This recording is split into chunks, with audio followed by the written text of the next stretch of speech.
We're going to prepare a delicious and flavorful octopus and shrimp rice dish. We're also going to make a little mix there with the shrimp, the seafood, and the octopus. Look at this freshly cut onion from the field. So good.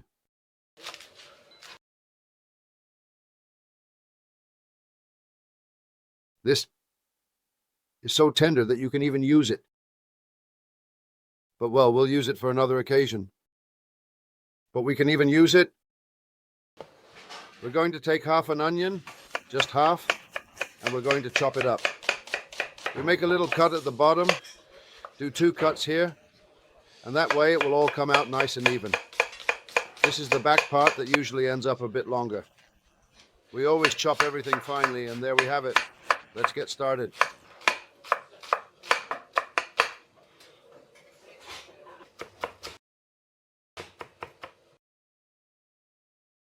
This is the back part that normally stays a little longer.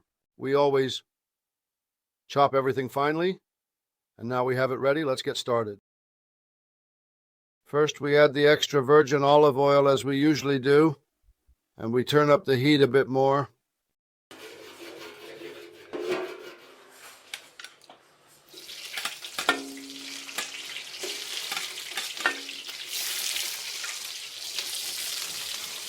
We're just going to sear this, as always, a bit. I've always told you that seafood needs to be seared quickly and taken out right away so it doesn't overcook. And then when we put it on top, the meat will be just right and good. We've seared it, now we take it out. And we're going to add the onion.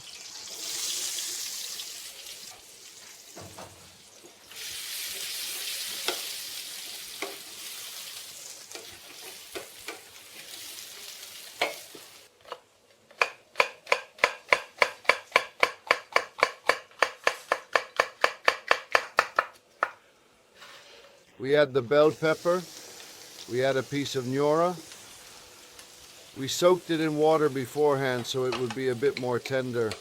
And now the meat releases its flavor into the rice.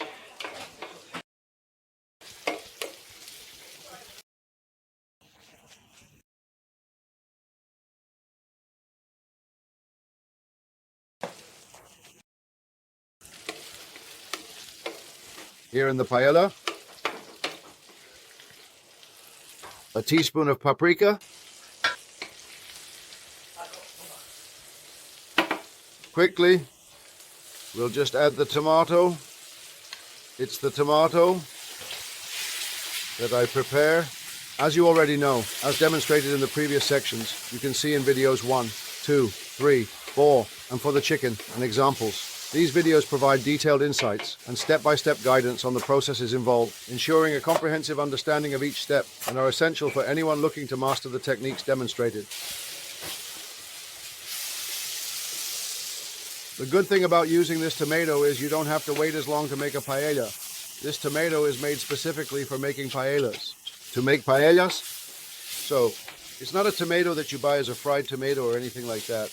It's a tomato that's prepared with vegetables already to give that special touch to the paella. We're going to add the octopus broth. Here we've cooked the octopus. As you can see, it's darker, it's more intense. And we're simply going to just use the other half of the broth as a base for our dish, as fish stock. As you can see, it's noticeably lighter in color and texture. As always, remember to use 2.5 parts of water for every 1 part of rice, ensuring the perfect consistency and flavor. The octopus broth indeed has a very intense flavor. So we've mixed the broth with the fish to soften it just a little bit more, because otherwise it would be too strong and slightly overpowering. We've actually used the broth that we boiled the octopus in, this one. Now we carefully and slowly add the blended saffron and let it infuse.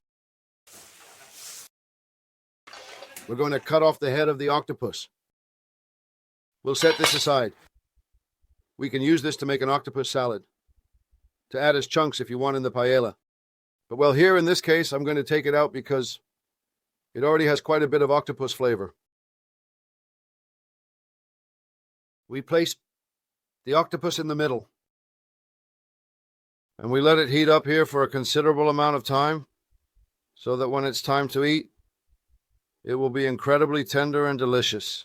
Now we're going to reduce the intensity of the heat because at this point there are approximately 8 minutes left of cooking. So we reduce the intensity of the heat.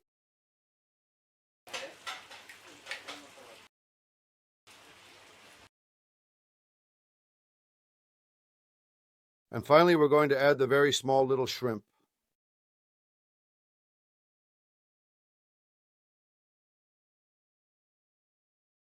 Look at this beautiful paella.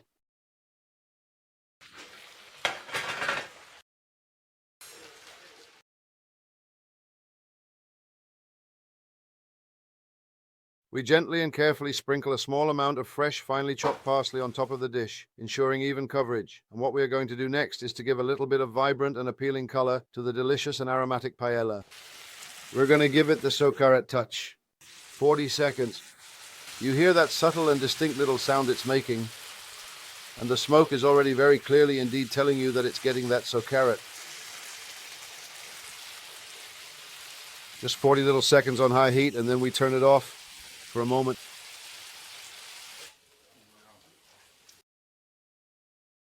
Look at this wonder.